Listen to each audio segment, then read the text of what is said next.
Assalamualaikum warahmatullahi wabarakatuh. Saya Nurlinda Daud, adalah founder kepada Brahil Islamic Montessori School. So hari ini kami ada di Parents Meet and Greet 2026 untuk Bright Hill.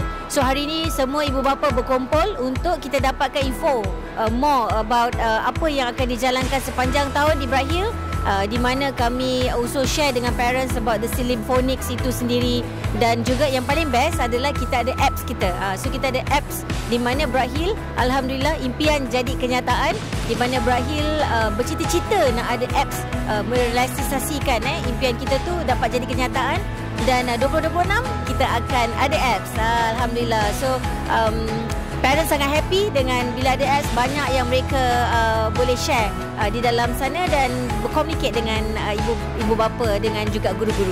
So kepada anda dekat luar sana yang masih tercari-cari untuk di manakah anda nak hantar anak-anak, boleh cuba ke Bright Hill untuk anda dapatkan info yang lanjut tentang Bright Hill Islamic Montessori School.